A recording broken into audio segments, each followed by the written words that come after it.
Hello dear students, welcome to the second part of calorimetry. इस part में हम लोग कैलोरीमीटर से पढ़ेंगे। इससे पहले हम लोग up to specific heat capacity तक हम लोग कवर कर चुके हैं। Heat capacity, specific heat capacity, है ना। और concept of heat, heat temperature का difference, heat care, heat capacity का difference, heat capacity, specific heat capacity का difference and justify the statement, इस टाइप से एग्जाम्पल था, है ना। 60 जूल पर केल्विन, इसका मतलब क्या होता है समझाओ। बहुत सारी चीज़ हम लोग पहला पार्ट में कवर कर चुके हैं। इस पार्ट में हम लोग कैलोरीमीटर से पढ़ेंगे। और बच्चों, ये चीज़ आप लोगों को मैं पहले भी बताई हूँ अबाउट दिस ओसवाल का question bank. This is physics question bank. Just like physics you can have biology का, केमिस्ट्री का, अलग अलग सब्जेक्ट्स का क्वेश्चन बैंक। क्वेश्चन बैंक बहुत अच्छा है बच्चों। इसमें ना नाम ही देखो क्वेश्चन बैंक है, भर भर के क्वेश्चन इसमें है विद सोल्यूशन। दूसरा, इसमें आपको लास्ट ईयर के सॉल्व पेपर मिल जाएंगे, तो आप लोगों को और कहीं खोजने का दरकार नहीं है। साथ ही साथ बच्चों, आप लोगों के बोर्ड में जिस पैटर्न का क्वेश्चन आता है ना, 1 से लेकर 5 मार्क का क्वेश्चन आता है, आपको खुद को पता है।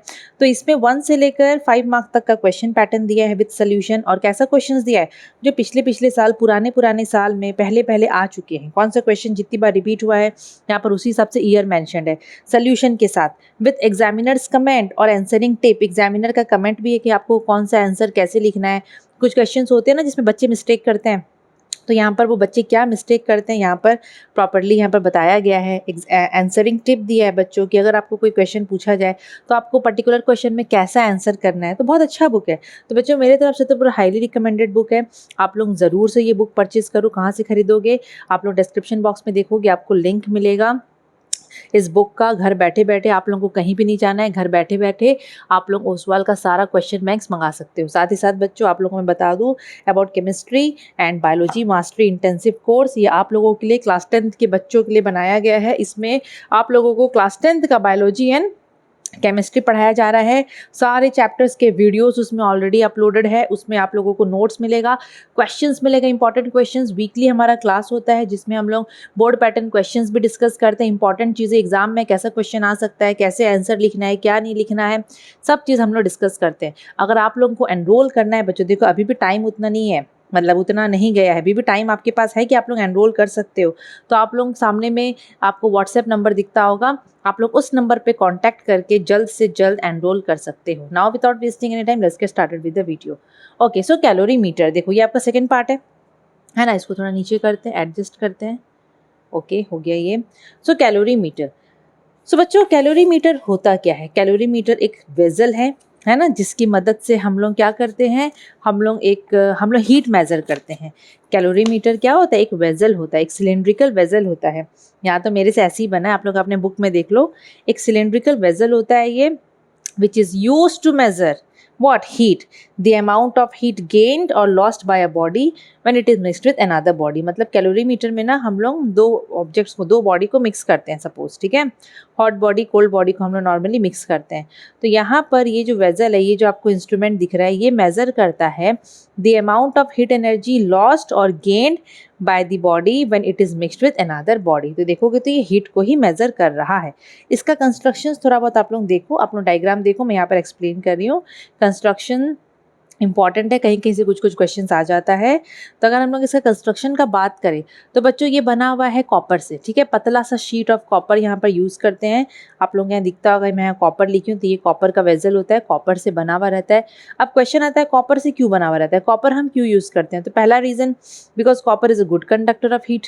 Copper good conductor of heat है। गुड कंडक्टर ऑफ हीट होगा तो स्पेसिफिक हीट कैपेसिटी लो होगा, जिसकी वजह से, देखो पार्ट 1 में पढ़ाई हूँ, गुड कंडक्टर का स्पेसिफिक हीट कैपेसिटी लो होता है, जिसकी वजह से ये लोग बहुत जल्दी जो भी कंटेंट होगा, गर्म ऑब्जेक्ट होगा, उसका ये लोग टेम्परेचर एक्वायर कर लेते हैं, ठीक है।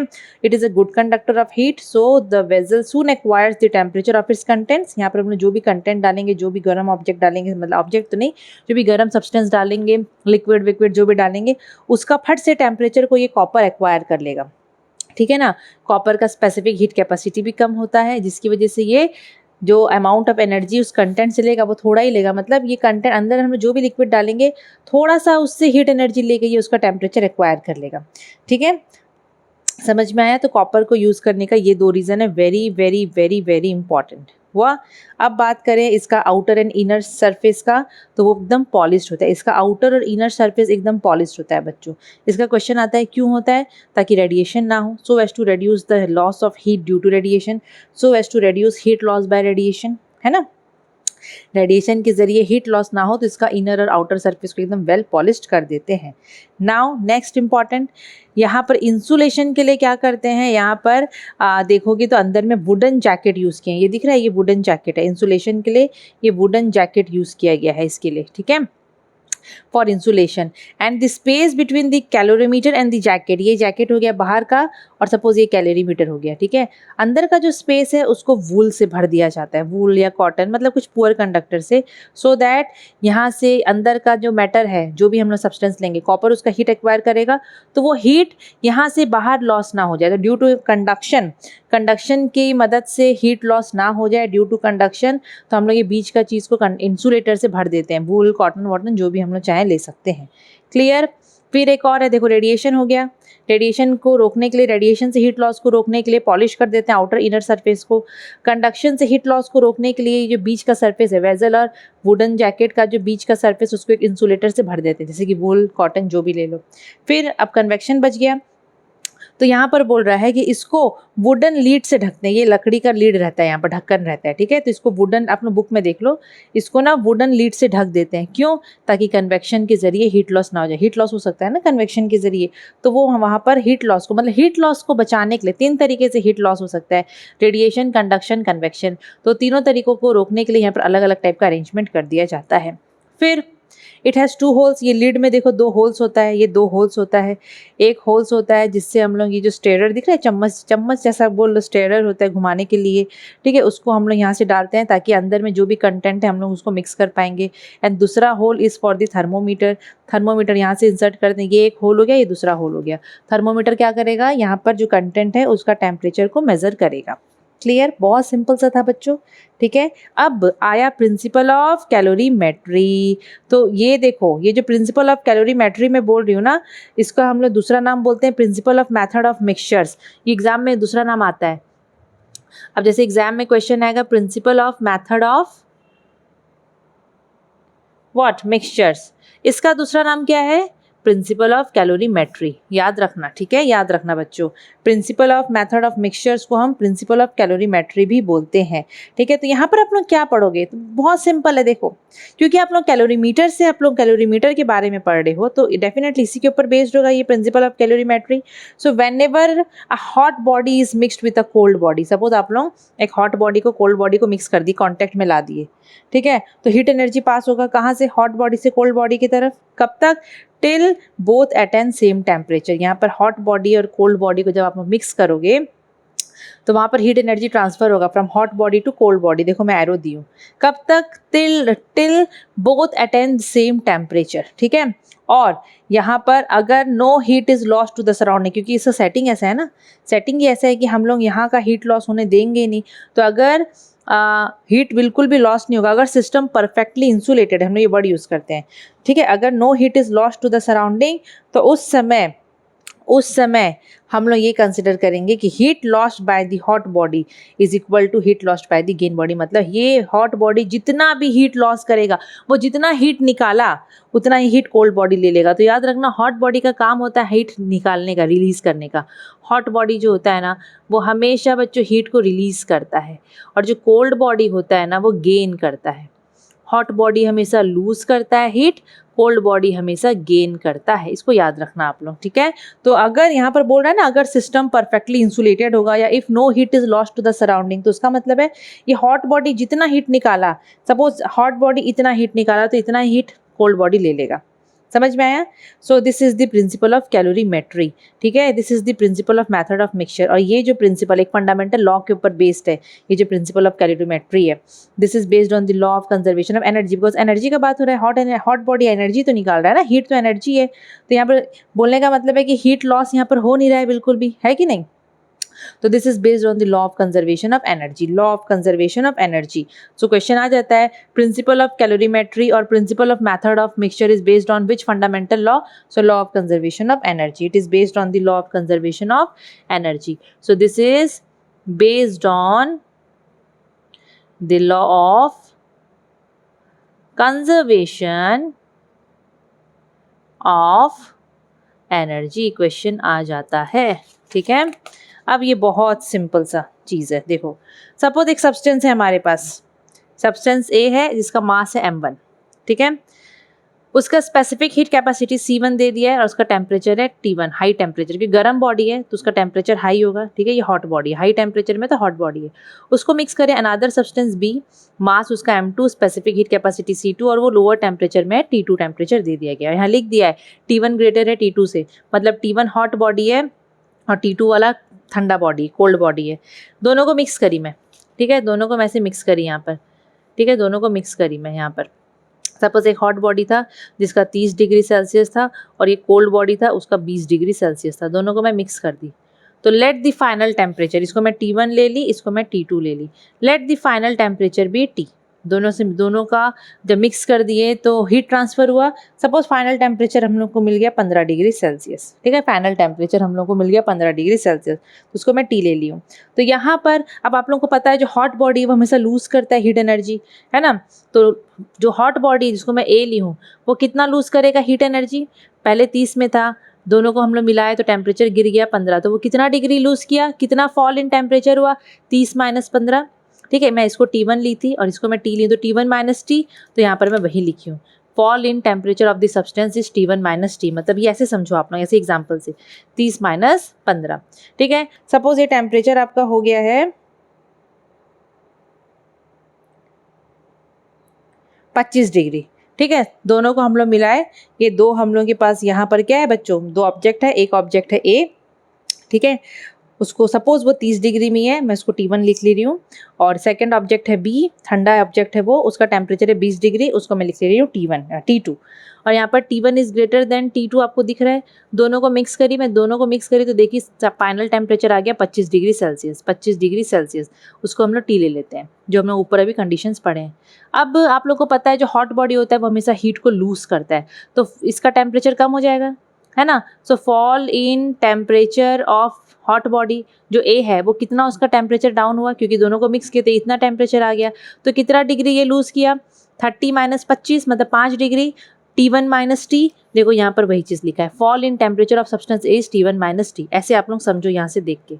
अब कोल्ड बॉडी गेन करता है टेम्परेचर, है ना, हीट गेन करता है, तो इसका टेम्परेचर बढ़ेगा क्योंकि ठंडा ऑब्जेक्ट था, गर्म से वो हीट एनर्जी एब्जॉर्ब किया, फाइनल डिग्री आ गया आप लोगों का 25 डिग्री। तो ये कितना डिग्री एब्जॉर्ब किया होगा, तो 25 - 20 दैट इज 5, मतलब T - T2, है ना। तो इसका टेम्परेचर कितना राइज हुआ, T - T2, 25 - 20 मतलब 5 डिग्री ये अपना टेम्परेचर को बढ़ाया, T - T2, देख रहे हो। तो यहाँ पर हीट लॉस्ट बाय ए अब कितना हीट एनर्जी लूज़ किया, यहाँ तो मैं फॉल और राइज इन टेम्परेचर में यहाँ पर लिख दी।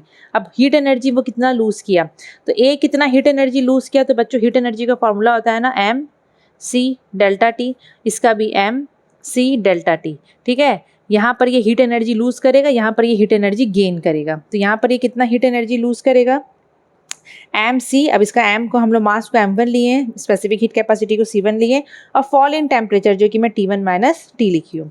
वैसे ही heat energy gain by body B तो m2 C2 into rise in temperature जो कि हम लोग ये लिए हैं।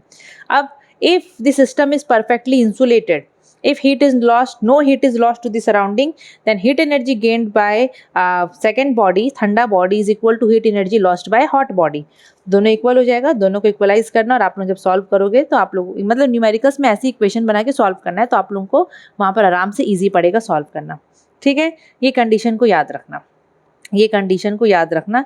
फिर इसमें एक और कंडीशन इंक्लूड होता है, हम लोग वो कंडीशन भी देख लेंगे। ठीक है, हम लोग वो कंडीशन भी देख लेंगे, पहले ये याद रखो, वो जब न्यूमेरिकल्स मैं आप लोगों को पढ़ाऊंगी मैं तब उसके बारे में बताऊंगी। ठीक है, न्यूमेरिकल्स करेंगे, डोंट वरी, लेकिन यहाँ पर कुछ हम लोग इसका लाइक रीजनिंग टाइप क्वेश्चंस पहले कर लेते हैं, है ना, क्योंकि यहाँ से बहुत क्वेश्चंस आते हैं। अब consequences of high specific heat capacity of water, पानी का जो हाई स्पेसिफिक हीट कैपेसिटी है उसका कंसिक्वेंसेस हमारे मतलब उससे हम लोग की लाइफ में क्या क्या चेंजेस होते हैं, या हम लोग क्या क्या ऑब्जर्व करते हैं अपने डे टू डे लाइफ में, नेचुरल फिनोमिनन क्या क्या होता है, हम लोगों को उस चीज़ के बारे में यहाँ पर डिस्कस करना है।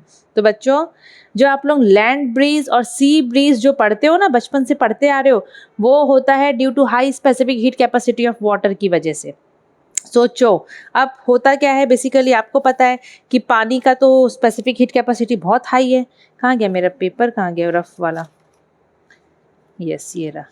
पानी का स्पेसिफिक हीट कैपेसिटी बहुत हाई होता है, सबसे हाई होता है 4200 जूल केजी इनवर्स किलो ये केल्विन इनवर्स। मतलब 1 kg पानी का टेम्परेचर अगर आपको 1 केल्विन बढ़ाना है तो आपको इतना हीट एनर्जी देना पड़ेगा, बहुत ज़्यादा है ये इसका वैल्यू, ठीक है। और पानी के लिए याद रखना, पानी जितना ज़्यादा टाइम लगाता है गर्म होने में, क्योंकि 1 kg पानी इतना हीट एनर्जी एब्जॉर्ब करके सिर्फ 1 केल्विन अपना टेम्परेचर बढ़ाता है, तो पानी बहुत टाइम लगा रहा है गर्म होने में, उतना ही टाइम वो ठंडा होने में लगाता है, ठीक है। So water heats up and cools down more slowly, मतलब बहुत स्लोली। अगर लैंड से कंपेयर करेंगे तो लैंड के कंपैरिजन तो बच्चों पानी को बहुत टाइम लगता है गर्म होने में भी और ठंडा होने में भी, ठीक है। इसी की वजह से जो सी शोर होता है, ठीक है, जो कोस्टल एरिया वो होते हैं ना, वो सब एरिया में वहाँ पर, क्योंकि ऐसा रहता है ना, ये पानी वाला एरिया है और ये सैंड है, ये ज़मीन वाला एरिया है, ये लैंड एरिया है। यहाँ पर देखो नारियल का पेड़ बना दी मैं, और ये पानी यहाँ पर मछली बना दी मैं, ठीक है। अब पानी को भाई दिन का टाइम है, सपोज पानी को तो बहुत टाइम लग रहा है गर्म होने में, और यहाँ ज़मीन जो है वो फट से गर्म हो जा रहा है, मिट्टी जो है ज़मीन जो है फट से गर्म हो जा रहा है, तो दोनों के बीच में ज़मीन आसमान का फ़र्क हो गया। दिन के समय यहाँ पर ये जल्दी गर्म हो जाता है, यहाँ का टेम्परेचर हाई हो जाता है, और ये थोड़ा ठंडा रहता है इसके कंपेरिजन, ठीक है, इसके कंपेरिजन ये ठंडा रहता है। तो दोनों के बीच में ना लार्ज डिफरेंस इन टेम्परेचर होता है between the land and the sea, ठीक है। इसकी वजह से कन्वेक्शन एयर करंट्स वहाँ पर बनने लग जाते हैं, कन्वेक्शन एयर करंट्स बनने लग जाते हैं। तो होता क्या है, अब दिन का समय है, दिन का समय है, सूरज भगवान ये रहे, सूरज भगवान यहाँ पर निकले, वो तो धूप दे रहे हैं हर जगह, लेकिन उनकी गर्मी से पहले कौन गर्म हो जा रहा है, ज़मीन। और पानी को टाइम लगता है, क्यों, क्योंकि पानी का स्पेसिफिक हीट कैपेसिटी बहुत हाई है, ठीक है। तो यहाँ के जो हवा है वो पूरे गर्म हो जा रहे हैं। अब आप लोगों को पता है यहाँ का हवा गर्म हो गया तो hot air rises upward, hot air ऊपर भागा, हॉट एयर ऊपर भागा। अब यहाँ का खाली हो गया ज़मीन, है ना, यहाँ का तो हवा खाली हो गया, मतलब स्पेस खाली हो गया। हॉट एयर ऊपर भागा और हॉट एयर यहाँ से जाता है समुद्र की तरफ। अब यहाँ का स्पेस खाली हो गया, समुद्र के ऊपर का हवा जो है वो कंपैरेटिवली ठंडा है एज़ कम्पेयर टू ज़मीन का हवा। यहाँ का ठंडा हवा आता है इस तरफ, यहाँ का कूल कूल लिख दे रही हूँ मैं, ठीक है। ठंडा हवा आता है समुद्र से ज़मीन की तरफ, और ज़मीन में जो गर्म हवा रहता है ना, ज़मीन के ऊपर भी बहुत जल्दी गर्म हो गया, तो वो गर्म हवा हल्का होता है बोल के, लाइट होता है, तो इट राइजेस अपवर्ड, ऊपर की तरफ जाके वो समुद्र की तरफ जाता है। यहाँ का खाली जगह को भरने के लिए समुद्र से ठंडा हवा भारी होता है, इसलिए वो इधर तरफ ऐसे वो फ्लो करता है। तो यहाँ पर मैं लिखी हूँ कि जो लार्ज डिफरेंस इन टेम्परेचर हो जाता है बिटवीन सी और लैंड, उसकी वजह से convection currents, air currents are set up. The cold air blows from the land towards the sea during night and the cold air blows from sea towards the land during day। अब देखो मैं तो दिन का बताई, तो दिन के समय कोल्ड एयर ब्लो करता है सी से ज़मीन की तरफ, ठीक है। समझ में आया? मैं यहाँ पर पता नहीं क्यों लिख दी हूँ यार, ये डे होगा, ठीक है, दोनों तरफ नाइट नाइट लिख दी हूँ मैं। समझ में आया? समझ में आया? तो वही चीज़ है बच्चों, ठीक है। और मैं रात का भी आपको समझा देती हूँ। अब रात के समय क्या होता है, अब चंदा मामा निकल गए, चंदा मामा बना देते हैं।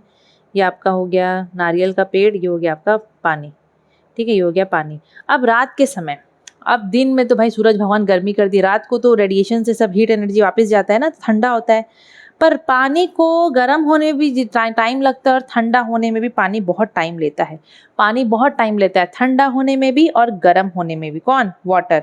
तो रात के समय अगर हम लोग यहाँ पर देखेंगे, ठीक है, अगर हम लोग यहाँ पर देखेंगे तो ज़मीन जो होता है वो जल्दी ठंडा हो जाता है, ये जो लैंड एरिया है वो जल्दी ठंडा हो जाता है एज़ कम्पेयर टू पानी। पानी के ऊपर में जो हवा है ना, मतलब ये लोग क्या है ना, अभी गर्म ही है, पानी गर्म है तो इसके ऊपर का हवा भी गर्म है, लेकिन ज़मीन जल्दी ठंडा हो जाता है एज़ कम्पेयर टू लैंड, तो इसके ऊपर का जो हवा है वो ठंडा है, ठीक है। अब यहाँ का पानी जो, यहाँ का जो हवा है वो गर्म है, तो hot air rises upward, hot air ऊपर की तरफ जाता है रात के समय, फिर वो क्या करता है, ऊपर चला जाता है, वो वहाँ से इधर की तरफ आता है।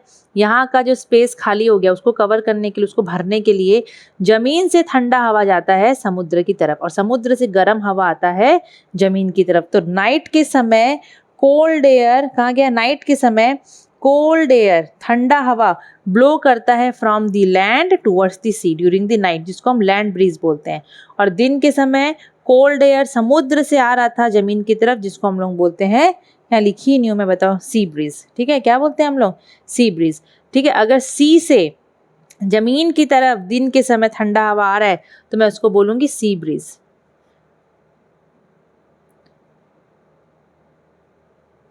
ठीक है, सी ब्रीज। समझ में आया बच्चों, sea breeze and land breeze. तो ये वाटर का जो हाई स्पेसिफिक हीट कैपेसिटी है ना, उसकी वजह से ये sea breeze and land breeze होता है। क्लियर। अब दूसरा एक तो हम लोग इसका सेकंड जो नेचुरल फिनोमिनन और एक कंसिक्वेंसेस होता है high specific heat capacity of water का, वो हम लोग देख लेते हैं। ये कि hot water bottles are used for fomentation. Fomentation होता है ना, वो हॉट मॉइस्ट सब्सटेंस को हम लोग मतलब अपना जहाँ सूजन वूजन पड़ जाता है उधर अप्लाई करते हैं, ताकि बेसिकली क्या होता है आपका दर्द वर्द कम हो सके, राहत मिल सके, है ना, टू ईज पेन हम लोग इसको यूज़ करते हैं। तो फॉर्मेंटेशन के लिए बच्चों हॉट वाटर बॉटल क्यों बोलता है डॉक्टर? तो इसका रीज़न यही है, पानी गर्म कर दिए आप लोग, पानी तो मस्त बहुत हीट एनर्जी लेके पानी गर्म हो गया। अब आप लोगों को गर्म पानी से ही सेकना है। सपोज आप लोगों को चाहिए पानी लॉन्ग टाइम तब गर्म रहे, तो बच्चों यस पानी तो लॉन्ग टाइम तब गर्म रहेगा ही। क्यों? क्योंकि पानी को ठंडा होने में बहुत टाइम लगता है, क्योंकि पानी का हाई स्पेसिफिक हीट कैपेसिटी है। पानी सपोज 1 kg पानी अगर 1 केल्विन टेम्परेचर बढ़ाने के लिए 4200 जूल हीट एनर्जी एब्जॉर्ब कर रहा है, तो वो 1 केल्विन टेम्परेचर को डिक्रीज करने के लिए भी बहुत सारा हीट एनर्जी रिलीज करेगा। पानी को ठंडा होने के लिए भी उसको बहुत हीट एनर्जी रिलीज करना पड़ता है, फिर जाके वो ठंडा होता है। तो बोलता है यहाँ पर कि द रीज़न यही है कि water does not cool quickly due to its high specific heat capacity. इसीलिए हम लोग गर्म पानी वाला बॉटल यूज़ करते हैं फॉर्मेंटेशन के लिए, और वो ज़्यादा टाइम तक चल भी जाता है। देखना पानी फट से ठंडा नहीं होता है। ठीक है, water is used as an effective coolant. Water को एक इफेक्टिव कूलेंट की तरह यूज़ किया जाता है। This is due to high specific heat capacity of water. कैसे? देखो, अब पानी क्या करता है ना बच्चों, अब जैसे कि सपोज कोई गर्म जगह है, कोई गर्म जगह है, ठीक है, पानी क्या करेगा ना, वो गर्म चीज़ को ठंडा करने के लिए हम लोग पानी को यूज़ करते हैं। जैसे कि पानी को मैं यहाँ से फ्लो करवाई, तो पानी क्या करेगा, ये गर्म चीज़ है, पानी इसको ठंडा करने के लिए मैं वाटर को एज अ कूलेंट यूज़ कर रही हूँ। ठीक, जैसे कि सपोज़ कार का रेडिएटर बहुत गर्म हो गया है, तो मैं वहाँ पर वाटर को यूज़ करूँगी। पानी को यूज़ करने का रीज़न ये है कि पानी का स्पेसिफिक हीट कैपेसिटी का वैल्यू बहुत हाई है, इतना है। ठीक है, इतना है, इतना है बच्चों पानी का 4200 joule KG inverse kelvin inverse. मतलब ये पानी ठंडा ठंडा पानी जो मैं यहाँ से क्रॉस करवाऊंगी रेडिएटर में डालूंगी, तो रेडिएटर तो गर्म हो रखा था, तो रेडिएटर में तो कितना हीट होगा, कितना उसमें हीट एनर्जी होगा। तो पानी बहुत सारा हीट एनर्जी एब्जॉर्ब करने के बाद भी जल्दी से गर्म नहीं होगा। मतलब पानी को तो गर्म यहाँ करना है, क्योंकि पानी को हम लोग एज ए कूलेंट यूज़ कर रहे हैं ठंडा करने के लिए। किसको? रेडिएटर को। रेडिएटर को ठंडा करना है, तो रेडिएटर का हीट कौन एब्जॉर्ब करेगा? पानी। अगर पानी ही फट से गर्म हो जाएगा तो फिर हम लोग को बार बार चेंज करना पड़ेगा, फिर कोई दूसरा चीज़ को यूज़ करो, है ना। तो हम लोग क्या करते हैं, वाटर यूज़ करते हैं। तो वाटर का कैपेसिटी है कि वाटर क्या करता है, बहुत high amount of heat energy को एब्जॉर्ब करने के बाद भी खाली 1 केल्विन एनर्जी अपना टेम्परेचर ही बढ़ाता है।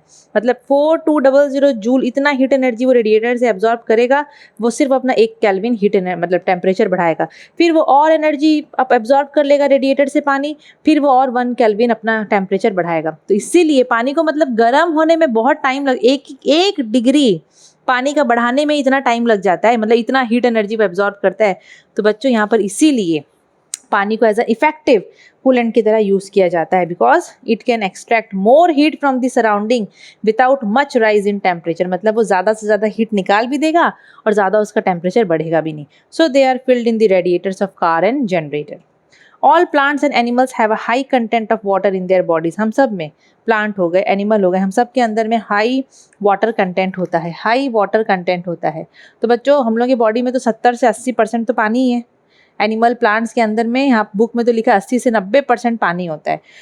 तो हम लोग का जो वाटर होता है बॉडी के अंदर, हाँ, वाटर का क्या प्रॉपर्टी है, हाई स्पेसिफिक हीट कैपेसिटी। ये होता है पानी का बहुत हाई होता है, पानी का बहुत हाई स्पेसिफिक हीट कैपेसिटी होता है। उस चक्कर में वो पूरा हमारे बॉडी में हर सीजन में वो सेम टेम्परेचर मेंटेन करता है पानी। ठीक है, बहुत सिंपल सा था ये। फिर farmers fill their fields with water to protect crop from frost. Farmer लोग क्या करते हैं अपने खेत में फ्रॉस्ट से, जो बर्फ़ जम जाता है ना, तो फ्रॉस्ट से बचाने के लिए फार्मर लोग क्या करते हैं, अपना खेत को पूरा पानी से भर देते हैं। तो ये समझो बहुत बहुत सिंपल है और बहुत इंपॉर्टेंट है ये। सो बेसिकली जब ठंड का दिन पड़ता है, दिन क्या, जब बहुत ठंड होता है रात के समय, on a very cold winter night, ठीक है, एकदम ठंड का, एकदम रात का बात हो रहा है। अब तो चलो बारिश का मौसम चल रहा है, ठंड आने ही वाला है ना, एक दो महीना में दिवाली आ जाएगा, दिवाली के बाद छठ पूजा आ जाएगा, तब तक तो ठंड आ ही जाता है। So on a cold winter night, जब एटमॉस्फेयर का टेम्परेचर 0 से नीचे पहुंच जाता है बच्चों, देखो ठंड का, एकदम ठंड वाला आप लोग फीलिंग समझो, एकदम वो वाला, एकदम क्या बोलते हैं, सेटअप कर लो। मतलब ठंड में क्या होता है ना, टेम्परेचर तो बहुत डाउन हो जाता है, हम लोग तो अपना रूम से निकलना, अपना रिजाई से निकलना नहीं पसंद करते हैं, है कि नहीं, नहाना पसंद नहीं करते हैं। तो ठंड के समय क्या होता है ना, टेम्परेचर जब ये इंडिया का बात नहीं हो रहा है, बाहर का बात हो रहा है, इंडिया में तो इतना टेम्परेचर कहाँ जाता है, कोई कोई एरिया में जाता है ना। जब 0 डिग्री से नीचे टेम्परेचर पहुँच जाता है, माइनस में कुछ पहुँच जाता है, तो बच्चों उस वक्त, अब पेड़ तो पेड़ है, पेड़ के अंदर में भी तो कैपिलरीज पतले पतले पतले पतले जो रहते हैं ना, मतलब जो पाइप्स रहते हैं पेड़ के अंदर में, so water in the fine capillaries of plants वो फ्रीज हो जाता है, ठीक है। पेड़ के अंदर में जो पाइप सिस्टम होता है ना, टिश्यू विश्यू होते हैं अलग अलग, ठीक है, कंडक्टिंग टिश्यूज होते हैं। बोल रहा है वो लोग ना, पानी जो उसके अंदर, मतलब पेड़ के अंदर जो पानी होता है वो भी ठंड में बच्चों जम जाता है, वो आइस में कन्वर्ट हो जाता है, सोचो, ठीक है। So the veins will burst due to increase in volume of water on freezing. तो क्या होगा, क्योंकि पानी ठंडा होता है, तो आप लोगों को पता है पानी ठंडा होता है तो उसका वॉल्यूम बढ़ता है, तो वॉल्यूम बढ़ेगा तो एक्सपैंड होगा तो फट जाएगा, तो वहाँ जो पाइप होते हैं ना वो लोग फट जाते हैं, वो लोग बर्स्ट हो जाते हैं, तो उससे तो पेड़ डैमेज हो जाएगा, है कि नहीं, पेड़ मर सकता है, क्रॉप डिस्ट्रॉय हो सकते हैं। तो क्रॉप्स को ये सब चीज़ों से बचाने के लिए फार्मर क्या करते हैं, अपना खेत को पूरा पानी से भर देते हैं। क्यों, देखो खेत को पूरा पानी से भर दिए वो लोग, इसकी वजह से क्या होगा, क्योंकि पानी का हमको पता है हाई स्पेसिफिक हीट कैपेसिटी है, so it will not allow the temperature in the surrounding area of plant to fall up to 0 degree Celsius. पानी क्या करेगा, जो टेम्परेचर है किसका किसका टेम्परेचर, जो टेम्परेचर है आपका सराउंडिंग एरिया का, पेड़ के चारों तरफ में जो सराउंडिंग एरिया है वहाँ का टेम्परेचर को पानी 0 डिग्री के नीचे या 0 डिग्री तक भी आने नहीं देगा। क्यों, क्योंकि वाटर का हाई स्पेसिफिक हीट कैपेसिटी है। अब पानी को फ्रीज होना है तो पानी क्या करेगा ना, पानी को फ्रीज होना है तो पानी को भी ना बहुत हीट एनर्जी निकालना पड़ता है अपना 1 केल्विन या 1 डिग्री सेल्सियस टेम्परेचर लो करने के लिए, तो बहुत सारा पानी भर देते हैं वो लोग, तो टाइम लगता है इसमें। तो ये जो पानी है चारों तरफ वो क्या करेगा, ठंडा होने में टाइम लगाएगा, पानी को तो टाइम लगता है क्योंकि उसका हाई स्पेसिफिक हीट कैपेसिटी है, तो वो क्या करेगा ना, बहुत सारा एनर्जी को तो पहले वो लूज़ करेगा, फिर जाके वो 1 डिग्री कम करेगा, फिर बहुत एनर्जी लूज़ करना पड़ता है, फिर पानी का 1 डिग्री टेम्परेचर कम होता है, तो इसमें टाइम लग जाता है। तो इस चक्कर में ना वो 0 डिग्री और 0 डिग्री के नीचे टेम्परेचर को पानी नहीं जाने देता और पेड़ को बचा लेता है। तो मैं यहाँ क्या लिखी हूँ, to save the crops from frost, farmers fill their field with water as water has high specific heat capacity. It does not allow the temperature in the surrounding area of plant to fall up to 0 degree Celsius. Clear? अब इसके बाद ये भी reasoning question आता है, कुछ example है ये high and low heat capacity से रिलेटेड, ठीक है। हीट कैपेसिटी आपको पता है ना, वो होल बॉडी के लिए होता है। It is the amount of heat energy required by body to increase its temperature by 1 degree Celsius और 1 केल्विन, है ना। तो अब सबसे पहले ये क्वेश्चन बहुत बार पूछा गया है बच्चों, मैं देखी हूँ ये वाला क्वेश्चन बहुत बार आता है। कुकिंग पैन का जो बेस होता है दैट इज मेड थिक, जो कुकिंग पैन होता है ना, हम लोग जो घर में खाना बनाते हैं, उसका जो बेस होता है वो बहुत मोटा क्यों रहता है, उसका रीजन क्या है। Very important, the base of a cooking pan is made thick, so the base of a cooking pan is made thick so as to increase its heat capacity, ताकि हम लोग उसका हीट कैपेसिटी बढ़ा दें, है ना, ताकि हम लोग उसका हीट कैपेसिटी बढ़ा दे। बेस को मोटा करने से ना हीट कैपेसिटी लार्ज हो जाता है, बढ़ जाता है, उस वजह से जो पैन है वो धीरे धीरे वो हीट होता है। Due to this it gets heated slowly and impart sufficient heat energy to the food at a slow rate. मतलब धीरे धीरे वो हीट होता है, हीट कैपेसिटी बढ़ जाता है ना। हीट कैपेसिटी क्या होगा, मतलब 1 डिग्री टेम्परेचर बढ़ाने में उसको बहुत टाइम लगेगा, जिस वजह से क्या होगा ना, वो धीरे धीरे गर्म होगा और सफिशिएंट हीट एनर्जी की मदद से फूड को वो धीरे धीरे, मतलब प्रॉपरली फूड को पकाएगा, प्रॉपरली वो फूड को कुक करेगा, फूड अध कच्चा नहीं रहेगा। और खाने के बाद भी, खाना बनाने के बाद भी जो खाना गर्म रहता है ना, देखना खाना गर्म क्यों रहता है, क्योंकि वो आप लोगों का वो कुकिंग पैन गर्म है, हम लोग तो खाना उसी में छोड़ देते हैं, सब्जी वब्जी उसी में रख देते हैं, तो वो गर्म रहता है, देखना कितना देर तक। तो उसका रीज़न यही है कि अगर हम लोग कुकिंग पैन का बेस को थिक कर देंगे तो उसका हीट कैपेसिटी बढ़ जाएगा। हीट कैपेसिटी का मतलब समझना ज़रूरी है, ठीक है ना। Heat capacity it is the amount of heat energy required to raise the what temperature of a substance by 1 degree Celsius. तो हीट कैपेसिटी बढ़ जाएगा मतलब 1 डिग्री टेम्परेचर बढ़ाने में उसको टाइम लगेगा, वो ज़्यादा हीट एनर्जी एब्जॉर्ब करेगा। ज़्यादा हीट एनर्जी एब्जॉर्ब करेगा तो खाना अच्छे से पकेगा, आपका वो वेसल एकदम बढ़िया गर्म रहेगा, है ना। ज़्यादा हीट एनर्जी एब्जॉर्ब करेगा, प्रॉपर कुकिंग होगा, पूरा प्रॉपर वो हीट एनर्जी को अच्छे से पूरा कोना कोना में वो बर्तन के फैला देगा, समझ रहे हो। और आपका खाना बनने के बाद भी लॉन्ग टाइम तक वार्म रहेगा। Clear. Base of an electric iron is made very thick. जो घर में आयरन यूज़ करते हैं ना प्रेस, उसका बेस देखना कितना थिक और हैवी रहता है, इसमें भी सेम। इसलिए उसको थिक कर देते हैं, इसलिए उसको हैवी कर देते हैं ताकि उसका हीट कैपेसिटी बढ़ जाए। हीट कैपेसिटी बढ़ेगा तो वो ज़्यादा से ज़्यादा हीट एनर्जी एब्जॉर्ब करेगा, ज़रा टाइम मतलब वो गर्म भी रहेगा बहुत देर तक, है ना। देखो यहाँ पर मैं क्या लिखी हूँ, in order to increase its heat capacity, जो बेस है उसको थिक एंड हैवी बनाया जाता है। It will keep the iron hot for long duration even after the current is switched off. ये तो आप लोग अपने एक्सपीरियंस से ही बता सकते हो, है ना। देन हाँ, ये very very very important, calorimeter बच्चों एक थिन शीट ऑफ कॉपर से बनता है, ठीक है। तो इसका रीज़न क्या है, the specific heat capacity of copper is low. Copper का स्पेसिफिक हीट कैपेसिटी कम होता है। इसका मतलब क्या, स्पेसिफिक हीट कैपेसिटी कॉपर का लो रहता है, मतलब कॉपर को बेसिकली अगर हम लोग उसका इसको हीट करेंगे, ठीक है, किसको, कॉपर को। पहले स्पेसिफिक हीट कैपेसिटी का मतलब समझो। Specific heat capacity is the, ये पर यूनिट के लिए, ये पर पर्टिकुलर 1 ग्राम या 1 kg का बात होता है यहाँ पर। Specific heat capacity is basically it is the amount of heat energy required to raise the temperature of a unit mass of a body by 1 degree Celsius. Suppose 1 gram आप लोगों के पास कॉपर है, तो वो 1 ग्राम कॉपर को अगर आप लोगों को 1 डिग्री सेल्सियस टेम्परेचर या 1 केल्विन टेम्परेचर बढ़ाना है, तो जो हीट वो यूज़ करेगा उसी को हम लोग बोलते हैं स्पेसिफिक हीट कैपेसिटी। तो स्पेसिफिक हीट कैपेसिटी कॉपर का लो होता है, मतलब थोड़ा सा हम लोग इसको हीट करेंगे वो फट से टेम्परेचर बढ़ा देगा। लो होता है तो उसका मतलब यही है ना, क्योंकि गुड कंडक्टर भी है, थोड़ा सा आप लोग उसको हीट करोगे फट से उसका इंक्रीज इन टेम्परेचर देखने को मिलेगा। और हम लोग को कैलोरीमीटर में तो यही तो चाहिए, है कि नहीं। सो वही है कि the specific heat capacity of copper is low and by making the vessel thin its mass and hence its heat capacity becomes low। उसको पतला बनाते हैं तो उसका मास और उसका जो हीट कैपेसिटी है वो कम हो जाता है, हीट कैपेसिटी भी उसका कम हो जाता है। That means it takes a negligible amount of heat from its content to attain the temperature of the content. क्योंकि कैलोरीमीटर में हम लोग वो कॉपर का बना रहता है, उसी में हम लोग गर्म वाला कंटेंट डालते हैं, तो गर्म चीज़ से हीट एनर्जी वेजल भी तो लेगा ना, तो ज़्यादा ये हीट एनर्जी हॉट बॉडी का नहीं एब्जॉर्ब कर ले बोल के हम लोग कॉपर का बनाते हैं। कॉपर का बनाने का रीज़न क्या है, क्योंकि इसका जो स्पेसिफिक हीट कैपेसिटी का वैल्यू है वो कम है, मतलब थोड़ा सा ही ये हीट एनर्जी लेगा ये हॉट सब्सटेंस से और ये अपना टेम्परेचर बढ़ा देगा, मतलब ये कंटेंट का टेम्परेचर से मैच कर देगा अपना टेम्परेचर। समझ में आया। और एक इंपॉर्टेंट चीज़, वेरी इंपॉर्टेंट, आप लोग जब क्वेश्चन सॉल्व करोगे प्रिंसिपल ऑफ कैलोरीमेट्री में, तो वहाँ पर वो heat lost by the hot body is equal to heat gain by cold body रहता है ना, तो वहाँ पर बहुत बार होता है वेजल भी हीट एनर्जी गेन करता है। आप लोग जस्ट अभी देखियो, तो वेजल भी हीट एनर्जी गेन करता है। तो यहाँ पर जो कैलोरीमीटर है, जो वेजल है जो हीट एनर्जी गेन कर रहा है, उसका टेम्परेचर क्या होगा, उसका टेम्परेचर कितना होगा, that temperature will be equal to the temperature of the hot body. Content का जो भी टेम्परेचर होगा ये वेजल वही टेम्परेचर एक्वायर करता है। समझ में आया। ये बहुत इंपॉर्टेंट है, आगे याद आएगा आप लोगों को, हाँ मैडम बताई थी करके।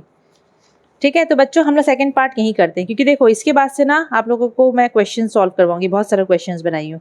सेकंड पार्ट हम लोग यहीं करते हैं, यहीं एंड करते हैं। थर्ड पार्ट में हम लोग न्यूमेरिकल सॉल्व करेंगे, हीट एनर्जी निकालने का अलग अलग क्वेश्चन है, कैलोरीमीटर से रिलेटेड क्वेश्चन है, आपके एक्सरसाइज क्वेश्चन भी मैं आप लोगों को करवाऊंगी सॉल्व। ठीक है, उसके बाद क्या जाएगा, उसके बाद शायद लेटेंट हीट आएगा फोर्थ पार्ट में। अभी तो सेकंड पार्ट हुआ है, थर्ड पार्ट में न्यूमेरिकल्स आएगा, फोर्थ पार्ट में लेटेंट हीट पढ़ाऊंगी। शायद फोर्थ पार्ट में चैप्टर आपका कंप्लीट हो जाएगा। ठीक है, तो बच्चों अच्छे से आप लोग ये वीडियो को देखो, समझो, पढ़ो, जो भी डाउट होगा आप लोग क्लियर करो। साथ ही साथ आप लोग biology mastery and chemistry mastery intensive course में ज़रूर से एनरोल करो। अगेन सामने आप लोगों को व्हाट्सएप नंबर देखने को मिल रहा है, ज़रूर से इस नंबर पे आप कांटेक्ट करो और जल्द से जल्द आप लोग एनरोल करो। साथ ही साथ ओसवाल का क्वेश्चन बैंक भी ज़रूर से खरीदना, उसका लिंक भी आपको डिस्क्रिप्शन बॉक्स में मिल जाएगा। अच्छे से पढ़ो, बोर्ड्स में अच्छा करो बच्चों। Thank you, see you in the next.